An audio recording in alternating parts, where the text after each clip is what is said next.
Então, estamos aqui mais uma vez no 137 Podcast. Eu, Silas Valadão, vou ler uma situação que aconteceu comigo. Um dia desses, conheci uma mulher que disse: "Quero um homem que me banque." Logo me lembrei dos tempos passados em que a carga tributária, ou seja, os impostos pagos ao governo, eram mais baixos e o homem ficava com a maior parte do seu salário. E com isso, conseguia bancar as mulheres, que não precisavam se arriscar com trabalhos muitas vezes perigosos, às vezes até como lixeiras, ajudante de pedreiro ou outros trabalhos muito perigosos, né? Até cortando cana. O homem também bancava toda a casa, os filhos, a educação dos filhos, a comida, os estudos e tudo o que era necessário para manter uma família. Mas o governo socialista, comunista, que odeia a classe média e quer destruir a família, aumentou tanto os impostos, de forma que o homem não tem mais dinheiro, não sobra dinheiro para bancar a si próprio. Eu diria que isso foi uma forma muito eficiente de sabotar a constituição das famílias brasileiras. Os altos impostos são uma ferramenta de controle e da classe média, o controle da família e da classe média. Então, quando vejo uma mulher dizendo que quer um homem que a banque, que pague as contas, eu diria que ela está vivendo no passado em que seus avós viviam, em que a mulher ficava às vezes em casa, cuidando da casa, dos filhos e conversando com as amigas na hora do chá. Voltar ao passado, com famílias bem estruturadas, só seria possível com uma reforma administrativa e tributária. Porque enquanto nós tivermos a situação que nós vivemos hoje, onde o governo emprega milhares e milhares de pessoas com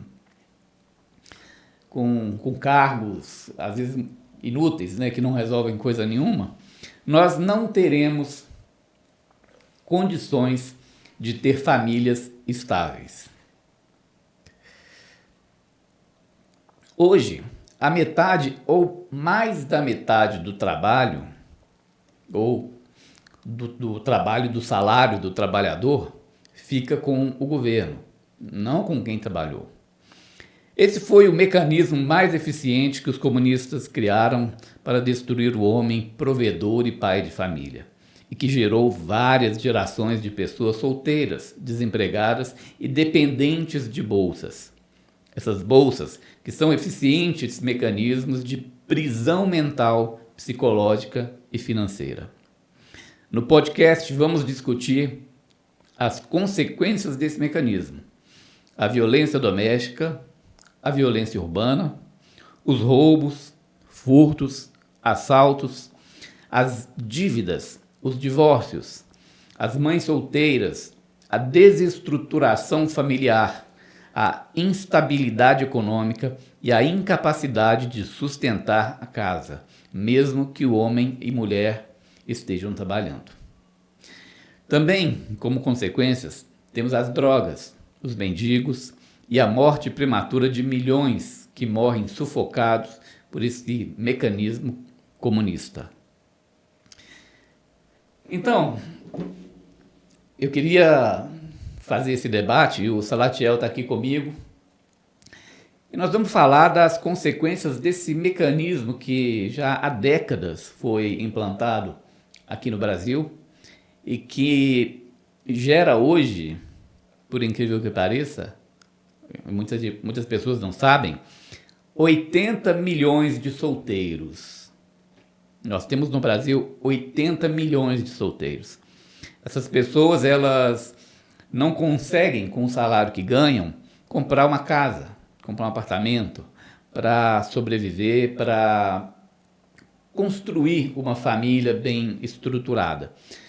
Então, Salatiel, eu queria que você comentasse sobre isso. É uma situação terrível, é um projeto de dominação comunista, porque quando você destrói a família não tem condição de aprender, de evoluir intelectualmente entre si, né? Porque você tem mãe solteira, o filho acaba ficando lá na creche, e na creche ele acaba sendo doutrinado, ou na escola doutrinado, porque a mãe tem que trabalhar. Então, eu queria falar desse projeto, que é um projeto socialista, comunista, e como ele tem atrapalhado, destruído a vida de milhões de pessoas no Brasil. Não só no Brasil, mas também em outros países. E aí, Silas?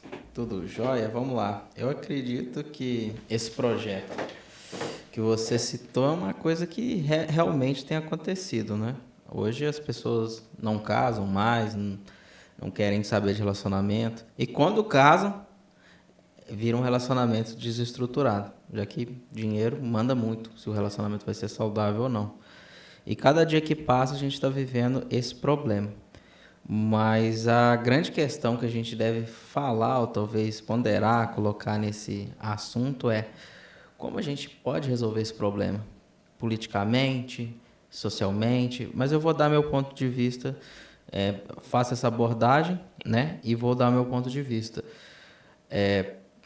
Realmente, né, tanto para a mulher quanto para o homem, tem sido difícil relacionar, seja por questões financeiras ou questões até não financeiras, mas tem tido muito esse problema. Talvez eu pense da seguinte maneira, né? Acho que cada pessoa tem um modo operante ali de agir. Tem pessoa que gosta de dividir conta, tem pessoa que gosta de pagar a conta, mas o homem em si, ele tem que ter o papel dele, né? Acho que o governo tirou isso. É isso que a gente chega nessa conclusão. Mas aí não é a questão de quem vai pagar a conta. A questão é ter dinheiro para pagar a conta. Porque hoje você tem a mulher trabalhando por um salário mínimo, que é uma coisa tipo R$ 1.500.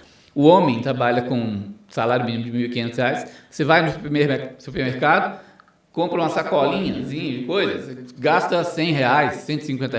E acaba que não tem tempo para lazer, né? Não existe lazer.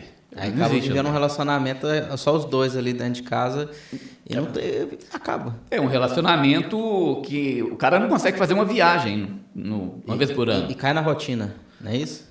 É uma rotina desgraçada, porque é uma rotina em que os caras, as pessoas ali se uniram em matrimônio, em casamento, no sonho do casamento. Sonho do cara, da mulher, né?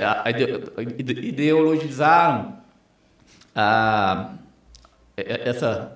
esse pensamento de casar, etc. A mulher que tem muito isso.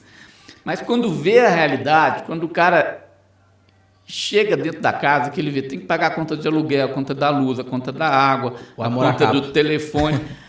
Acaba o dinheiro, o amor acaba. O romance, não existe mais, né? Não existe mais. Não existe mais. Porque você não tem nenhuma perspectiva mais, a não ser viver com aquela pessoa ali com muita dificuldade para pagar as contas. E vira aquele ciclo vicioso que discute, briga, por que vai pagar a conta? Acaba o amor, acaba a paixão, acaba tudo.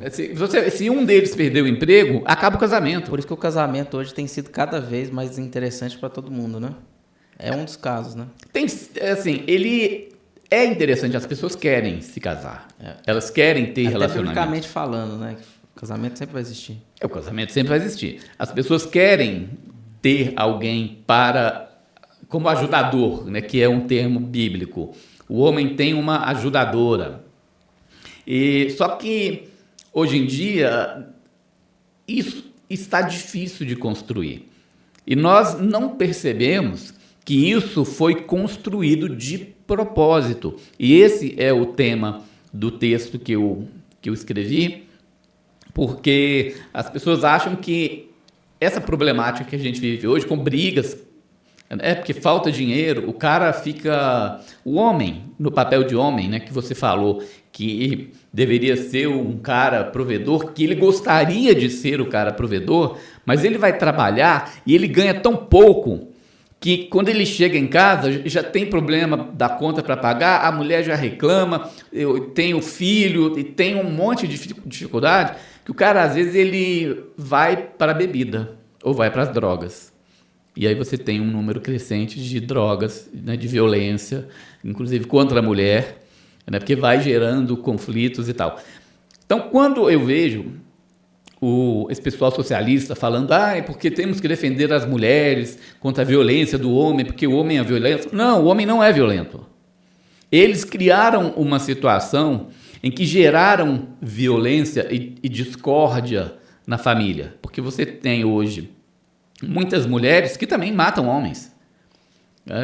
Então, a situação que nós vivemos no Brasil, ela não é uma situação que aconteceu por acaso. Então, nós temos muitas coisas que acontecem por causa desse projeto comunista que atua hoje no Brasil. E você pode me falar mais coisas, mais consequências desse projeto? Sim, seguindo essa didática, cada dia que passa, né, o casamento deveria ser o sonho, né? O sonho americano, assim dizer, o sonho brasileiro. Sonho sei lá o quê, mas um sonho que quando a pessoa vai, casa e começa a aparecer todas essas consequências, mas a consequência maior é a criação dos filhos, né? Hoje a gente tem uma sociedade que está totalmente dissocializada, né? A gente tem pessoas aí que têm família, têm filhos, que são criados em culturas totalmente favoráveis ao governo. Então o governo ele deu um golpe mestre.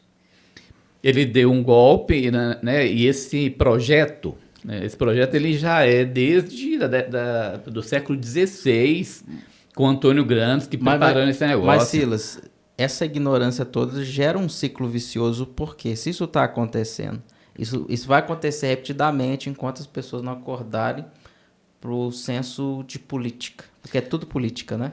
Cara, é tudo política. A Bíblia é política.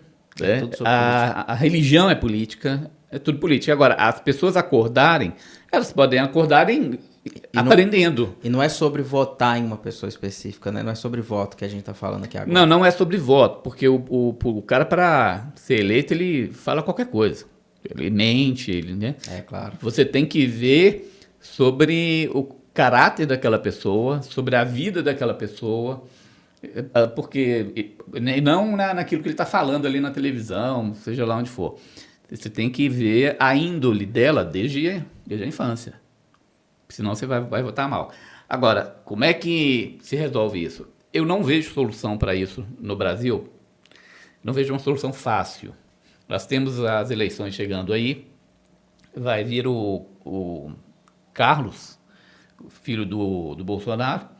O Lula vai tentar de novo, né? E se nós conseguirmos eleger o Carlos, e o Carlos começar a se preocupar em fazer uma reforma administrativa e demitir pelo menos a metade dos vagabundos, dos cabides de emprego que tem, o Zema, inclusive, vai entrar na disputa também, diz que se for eleito, ele vai privatizar a Petrobras. A Petrobras é o maior cabide de emprego que existe. Então, entra muito dinheiro ali e vai colocando o amigo, o parente, o primo, de todo mundo. E isso vai drenando a capacidade do país se desenvolver. Então, se nós tivermos um bom governo, se a gente tira o Mula e elege uma outra pessoa, pode eleger o Carlos, pode eleger o Zema, mas pessoas que têm índole. Eu gosto do Zema. Mula.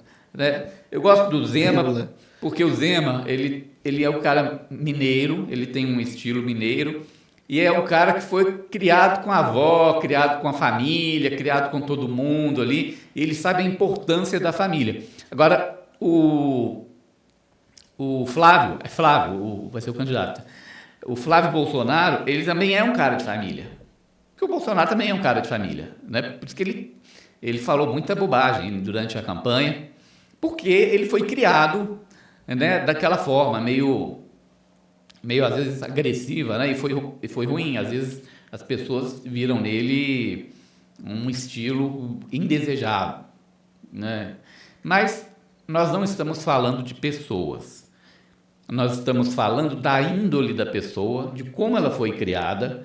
E, nesse sentido, Flávio Bolsonaro, ele é um cara que foi criado em uma família. E o Zema também. São dois bons candidatos e deve ter outros bons candidatos aí.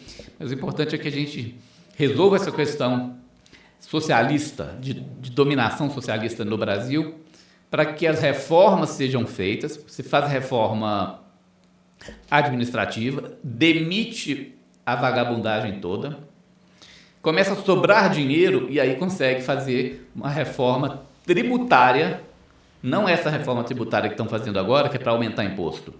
Você consegue fazer uma reforma tributária para baixar os impostos, porque é isso que nós precisamos, né? O Paraguai, o imposto é mais baixo do que aqui. As empresas estão indo para o Paraguai aliás, os empresários estão indo para o Paraguai para abrir empresas e pagar menos imposto. Então, você me perguntou qual é a solução. A solução não é fácil, ela passa pelo Congresso, passa pelo voto, e nós, como sociedade, e eu acho que graças à tecnologia, estamos aprendendo cada vez mais o que está acontecendo. E eu me lembrei aqui que eu comecei esse movimento de direita em 2013, que eu fundei o Patriotas e fundei o Instituto de Direito Nacional, e naquela época ninguém queria saber de política. E hoje eu vejo milhões de pessoas engajadas na política. Então eu até digo que às vezes esse pessoal é muito fruto do trabalho que eu fiz em 2013. Pô, nós já estamos em 2026. Então não é fácil mudar. Entendi. Eu já sigo um ponto de vista parecido com o seu, né, em algumas partes, mas eu gosto sempre de sair, abordar de uma forma diferente. A sua abordagem é mais política, e acho que eu vou pegar um outro tipo de abordagem. Vou pegar talvez uma abordagem mais social. E então a gente encontra dentro desse tema político uma solução, e eu concordo que a política está uma porcaria. Do jeito que está, a gente não vai para lugar nenhum, né?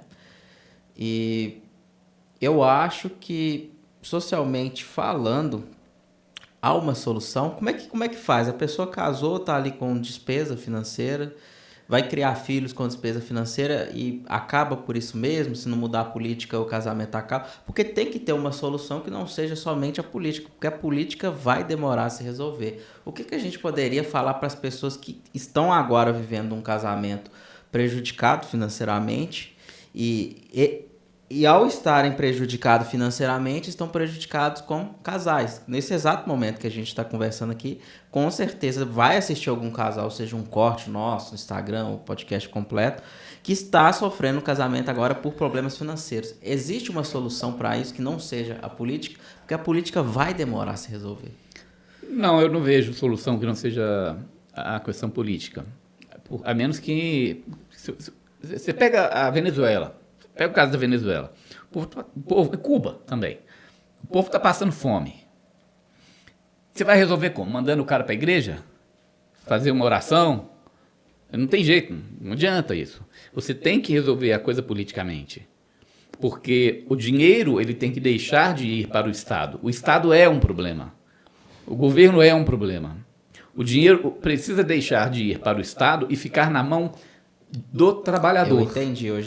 Hoje o trabalhador trabalha para o Estado, não para ele mesmo. Ele trabalha para o Estado. Então, hoje, por exemplo, vamos colocar aí, a pessoa muitas vezes ganha mais dinheiro trabalhando de forma autônoma do que CLT. Porque CLT é tanto imposto, tanto para o empresário pagar, quanto para o funcionário receber, e esse funcionário não tem poder de compra, no final das contas, né? Recebe um salário de 1.500, poderia ser um pouco mais, tirando os impostos, para alimentar o que a gente chama da pirâmide do INSS, não é isso? O CLT é o cidadão mais enganado que existe no Brasil. Porque ele trabalhando de CLT, ele tem que pagar o FGTS, uma parte do FGTS, o empregador paga outra parte do FGTS, esse dinheiro não é colocado para render como deveria, ele é colocado na poupança, né, que rende uma mixariazinha. e o governo, na verdade, pega o dinheiro do trabalhador e faz aplicações financeiras que rendem bilhões. Mas o trabalhador cujo dinheiro está lá só recebe a renda ali da poupança. Isso é roubo, cara. Isso é crime. Isso acontece hoje. Então, a questão da CLT, coisa que não existe nos Estados Unidos, ela é uma armadilha, é uma coisa que criaram que prejudica muito o trabalhador, que prejudica a sociedade e impede o crescimento do Brasil. E a gente chega numa conclusão que é a seguinte, né, Silas? A grande solução desse problema é, de fato, tirar esses impostos porque o poder de compra, uma vez que ele cai, mas o Brasil tem aquilo, o Brasil tem isso, não entrando nesse demérito desse assunto, mas nós temos que pensar positivamente para tirar do governo e devolver para o trabalhador, porque o trabalhador ele se esforça, mas de fato acontece isso. Eu não posso falar nisso de tirar do governo. Eu não tenho nem que enviar nada para o governo. O imposto, ele era 1/5. Né? Era 1/5. Hoje ele é 50%. Então, quando você pega e fala, tem que tirar do governo, aí você está defendendo o governo. Porque o que o governo defende é que os impostos aumentem para ele decidir para quem ele vai dar o dinheiro. Eu não quero que o governo decida para quem ele vai dar o dinheiro. Eu quero que eu decida, quero que você decida para quem vai o dinheiro. O governo não tem que decidir nada. O governo tem que cuidar da segurança, da infraestrutura e da saúde. É isso. Acabou. Ele não tem que ficar, vou fazer um projeto XYZ. Deixa isso para as igrejas. As igrejas fazem. Inclusive, se não fossem as igrejas, hoje, esse país já estaria destruído. Né? Eu faço as minhas críticas à igreja institucional, mas a igreja ela tem um papel tão grande, tão bom, tão interessante, que se não fosse a igreja, o país estaria um caos, porque quem mais ajuda as pessoas que dão cesta básica, que levam para o hospital, que fazem todo tipo de ajuda possível, são as igrejas, não é o Estado. Então, eu acho que, concluindo, o Estado tem que ganhar menos. Quem tem que ganhar é a população. O dinheiro tem que ficar com você, não é com o Estado. Perfeitamente.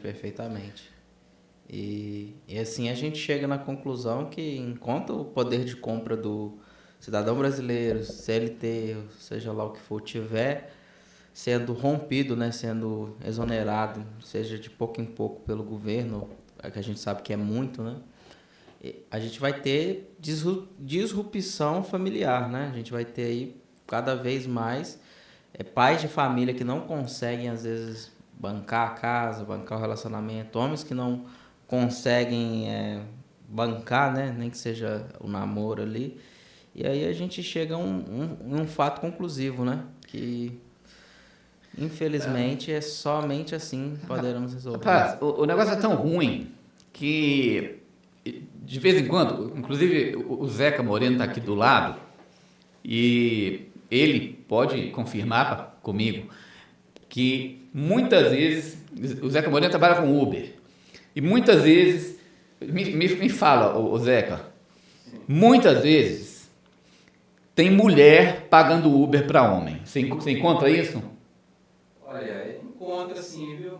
Encontra. Não é a mulher. Cara, é a mulher que paga a corrida para o homem. Porque está todo mundo quebrado. Está todo mundo quebrado.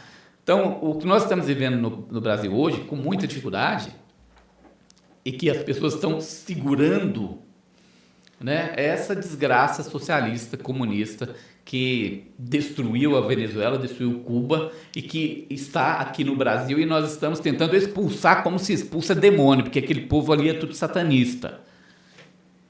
E é isso que nós temos que fazer. Então, o pessoal da oração, eu vou até falar uma coisa, quando você fizer oração, faz oração de autoridade, expulsando o mal. Não é pedir a Deus faça isso, Deus faça aquilo. Deus já deu para você o poder de expulsar demônios. Então você é que tem que expulsar, não é pedir a Deus para fazer, faça você. Então nas suas orações, faça a oração de maneira certa. Até nisso a gente tem que saber fazer. Realmente, né? A gente está chegando em tempos difíceis, né? E é complicado. Realmente não sei o que falar. Não sei para onde prosseguir. Eu te entendo, né? Porque essa situação ela é realmente complicada, né? Eu vejo muitas mulheres hoje, inclusive, cara, que são as mulheres do Job. Job. É a mulher do Job.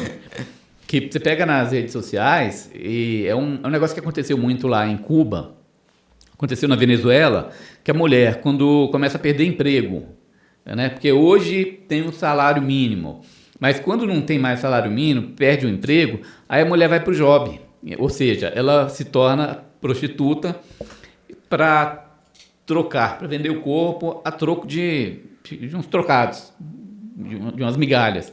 Isso é uma realidade no Brasil e isso é culpa da esquerda, é culpa do socialista, é culpa do esquerdista, que muitas vezes fica falando que defende a mulher, vamos defender a mulher, etc. Mas com esse processo, essa artimanha, esse mecanismo que eles criaram, eles destruíram a mulher, o poder da mulher. Ao invés de empoderar a mulher, ela ficou desempoderada, porque trabalhar de job não é ter empoderamento. Trabalhar de job é se submeter a uma situação que ela não gostaria, mas que ela precisa para se sustentar.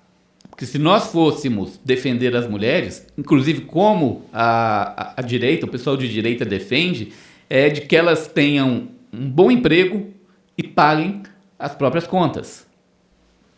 Mesmo junto com o marido. Se ela for solteira, ela paga as próprias contas ou conversa com o marido, ou dividem, fazem o que quiserem. Mas hoje nós temos mulheres frágeis, porque não tem trabalho. E quando tem trabalho, ganham muito pouco. Esse é o Brasil que nós estamos vivendo.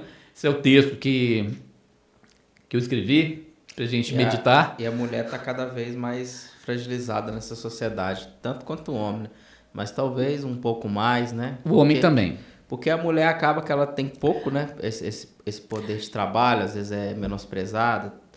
E aí o governo também, uma vez que dilui, né, tudo isso em imposto, tá todo mundo fragilizado, tá a mulher, tá o homem, a gente tá vivendo uma dissolução, né, de casamentos, relacionamentos. É porque o comunista odeia a classe média. Ele odeia a classe média, ele odeia os relacionamentos, ele odeia o casamento. Né? Por isso que eles fizeram um trabalho durante muito tempo com aquele esquema da soja, né? Que distribuiu soja para as crianças nas escolas. E a soja tem um hormônio feminino. Você pegou os homens e transformou os homens em afeminados. Então, isso é um projeto diabólico, antigo, e que eles colocaram em prática no Brasil. E às vezes a sociedade acha que é normal. Eu já falei aqui, e vou falar de novo. Eu, quando estava na Jordânia, ali no Oriente Médio, perguntei para uma pessoa lá, falei, cara, me conta aqui, tem homossexual aqui? Ele pegou e falou, cara, isso aqui é uma coisa absurda. É o mesmo que você me perguntar se o pessoal aqui come terra. A gente não come terra, a gente não come areia. Isso é absurdo, isso pra gente não existe. Ou seja, mas porque lá o presidente não, lá é rei, lá tem um rei e o rei não permite a entrada da Rede Globo. Ela não permite a entrada de determinados filmes, por exemplo, que induzem o comportamento. E vocês sabem que o comportamento das pessoas, ele é induzido. Você pode induzir uma pessoa a qualquer coisa, tanto dentro da religião, quanto dentro da sexualidade, quanto em qualquer coisa. Quanto dentro das drogas, dos vícios, etc. Então, lá não existe. Então, nós O Brasil é um projeto socialista que é estudado por pessoas do mundo inteiro, porque aqui é um laboratório de dominação. E cada dia que passa, a gente acaba mais por ser dominado. E assim, a gente vive um caos social, né? Tanto para quem quer ter filho. Hoje em dia ninguém quer ter filho, né? Hoje em dia é mãe de pet, pai de pet. Mas como é que você vai ter filho se você não está conseguindo comprar comida para você? Mas tem as pessoas que se arriscam a ter filho mesmo assim. Porque é um sonho que existe, tipo um sonho americano, um sonho brasileiro, que a pessoa quer casar, ter filhos, ela quer viver um amor. Isso aí faz parte da construção feita da sociedade durante séculos. Mas eu ainda quero acreditar que mesmo em meio a tudo isso, Silas, já que uma vez que a política não se resolve, eu ainda quero ter fé que é possível resolver isso de uma forma ou de outra. Eu acho que, por mais que seja difícil, eu acho que os casais devem tentar entender que não é culpa nem de um nem de outro. Porque o que acontece, Silas?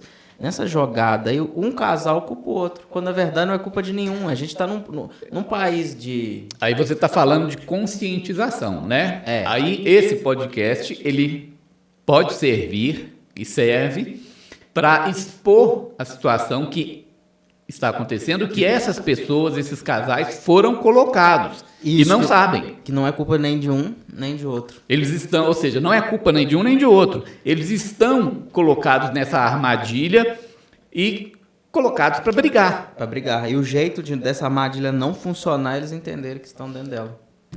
Então, eu acho que se tem uma coisa que esse podcast serve, é para instruir e mostrar que, na verdade, eles estão sendo manipulados em uma situação... E Silas, é bom colocar um fato interessante, principalmente em rede social, que o que acontece? Hoje, na rede social, é vendida a vida dos sonhos, mas a vida dos sonhos, com essa situação política do Brasil, é o que gera o maior problema em relacionamento hoje é isso. As pessoas compram um sonho de outras pessoas.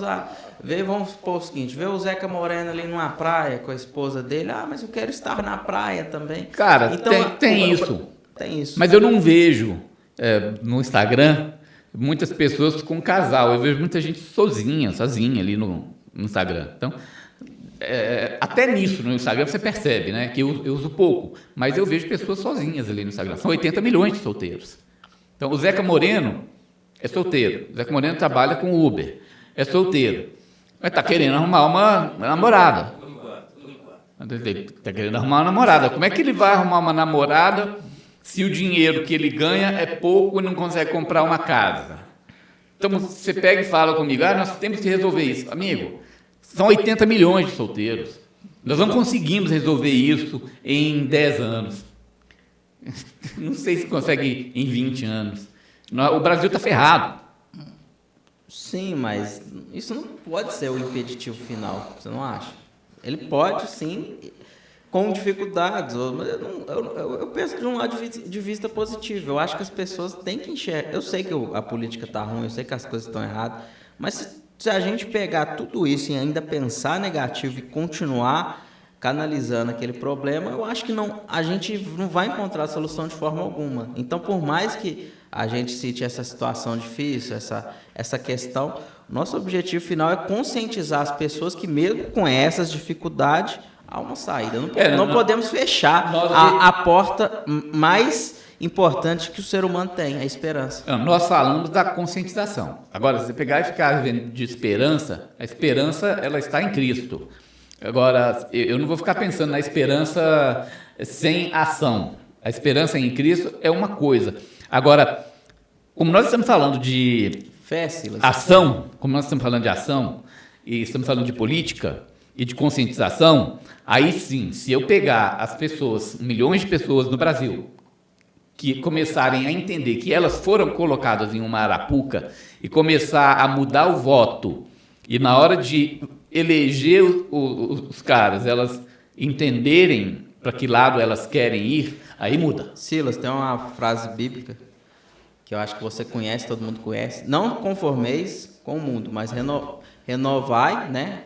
Fazer uma renovação da vossa mente. O versículo é mais ou menos isso. E o que acontece? Então a gente tem um problema aí, estamos conscientizando as pessoas, só que pensar negativo para mim ainda não é a solução. Eu acredito que o Mas isso não é pensar negativo. Uma coisa é você pensar negativo. Tem que ter luz no final do túnel, tem que ter luz. Não, aí você pode, às vezes, pensar de uma forma romantizada, dizendo, não, mas vamos conseguir. Tem quanto tempo?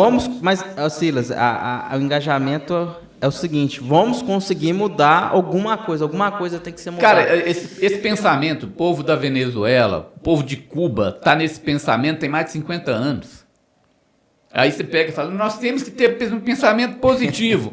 Cara, os caras estão mais de 50 anos lá, o Brasil está nessa merda, já tem mais de 30 anos, 40 anos, desde o regime militar, um monte de anos que já passou. Então, se nós não agirmos com conscientização, né, aí não vai acontecer nada. E eu não posso pegar e ficar nessa passividade de pegar e falar, ai, vai melhorar. Não vai melhorar. Se você não fizer nada, não vai melhorar. E a eleição está aí. Se você não pegar e estudar seu candidato, não vai melhorar. Você vai ficar dependendo de Bolsa Família, dependendo de migalha do governo, quando você podia estar ganhando 10 mil reais, 15 mil reais, que inclusive são salários muito maiores que se pagam lá no Paraguai. O Paraguai ganha mais do que vocês. Mais do que aqui no Brasil, com salário mínimo, mixaria. Paraguai pagam quase 2 vezes mais. Então é absurdo isso. Assim, eu não consigo pensar num país, se o país não age, nada muda. E eu sei disso, porque eu fundei os movimentos de direita. Fundei o Patriotas, que é um movimento de direita no Brasil. E com vários outros nós começamos a expor o que estava acontecendo no Brasil. Então, a renovação que a gente pode seguir... Ela passa pela consciência. Pela consciência, mas uma renovação política. A gente precisa que as pessoas se renovem politicamente, porque é isso que vai mudar o jogo. Essa é a luz no fim do tempo. Se renovar politicamente é o mesmo que você falou. É a renovação da vossa mente. Isso. Então você tem...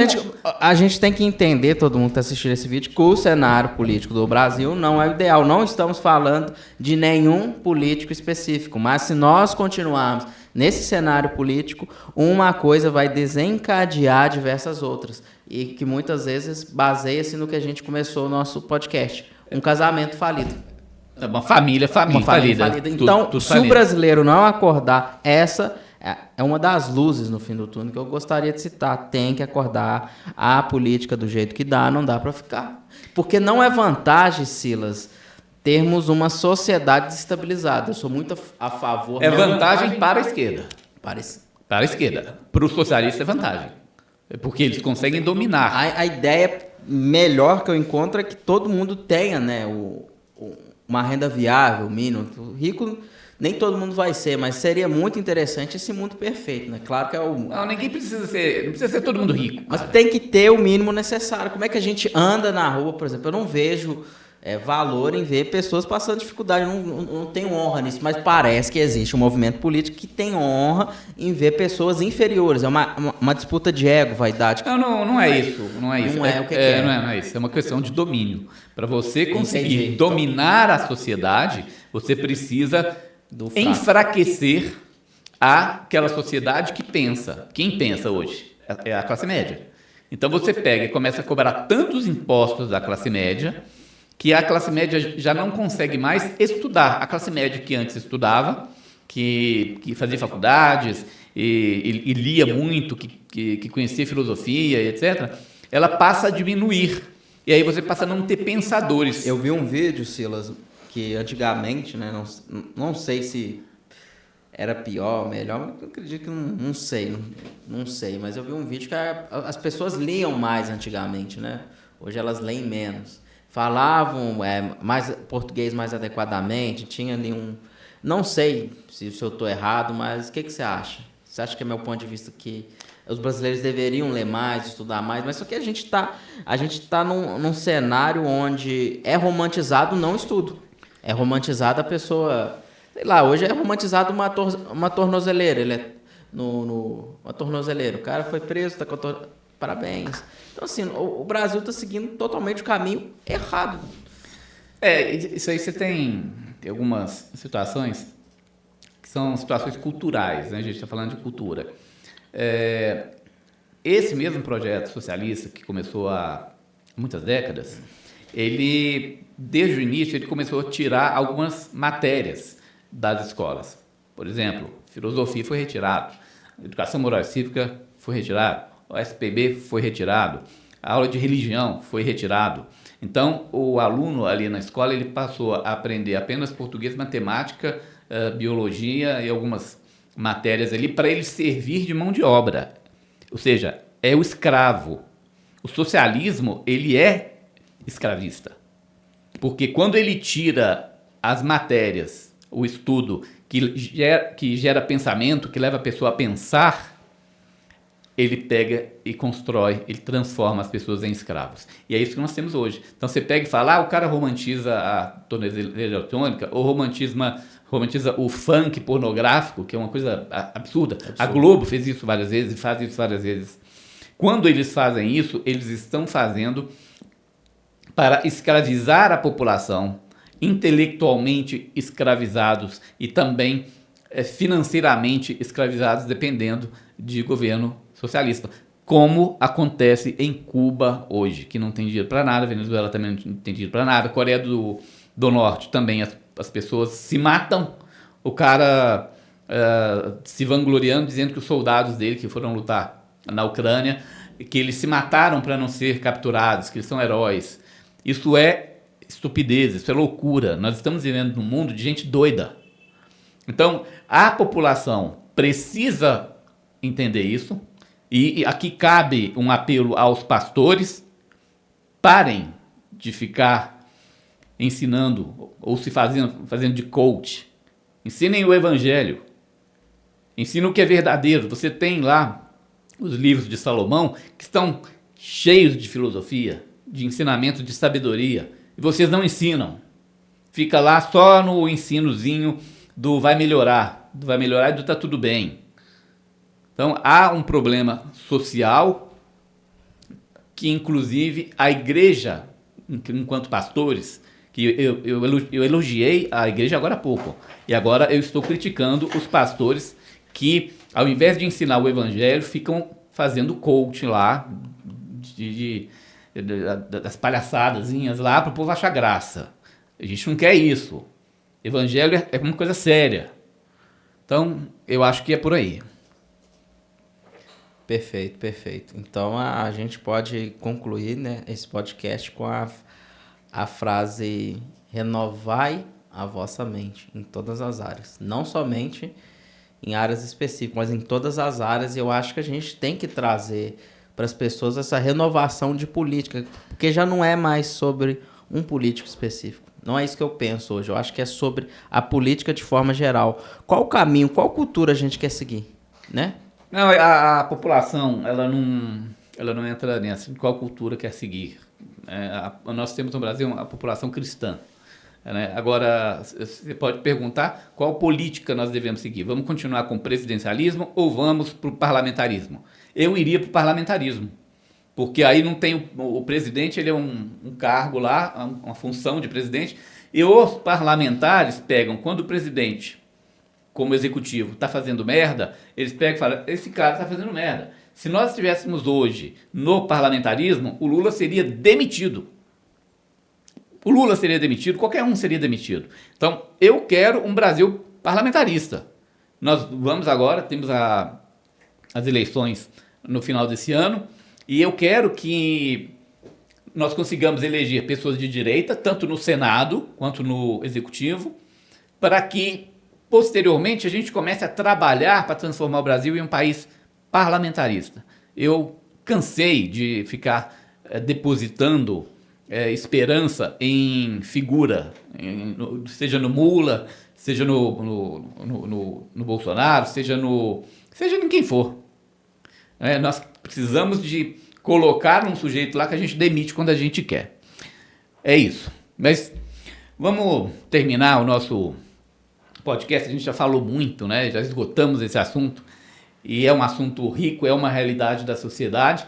E você compartilhe. Aprenda o que está acontecendo. Você está em uma armadilha. Você está vivendo em uma gaiola que foi preparada para você há séculos. E você hoje não consegue se manter, você não consegue se sustentar. Entrou na ilusão da faculdade. Vou fazer faculdade que eu vou ganhar dinheiro. Não vai. Porque se você pegou e fez uma faculdade e tem 1 milhão de pessoas que formaram no mesmo curso seu, você tem 1 milhão de concorrentes. Então, 1 milhão de concorrentes, o mercado não absorve. Então, vai pagar um salarinho mínimo também, mesmo você tendo faculdade. O que aumenta o salário da população é a produtividade. Então, você pega nos Estados Unidos, não tem essa coisa de todo mundo ter faculdade. Os caras não querem. O cara, às vezes, trabalha... Tinha uma pessoa falando comigo hoje que o cara trabalha lá de cuidador de carro, de lavador de carro, que estava andando com um carro, um SUV, super caro e tal, lavador de carro que ganha não sei quantos dólares por dia, muito mais do que o brasileiro. Então, não é cursinho de faculdade que vai te fazer ganhar dinheiro. O que vai te fazer ganhar dinheiro é uma sociedade que é um governo que não cobre muitos impostos, tantos impostos, que não oprima a sociedade. É isso, eu já falei sobre isso. Vou dar um goodbye para todo mundo. Obrigado pela audiência e até a próxima. Quer despedir, Santiago? No mais é isso. Renovai a vossa mente. Isso aí.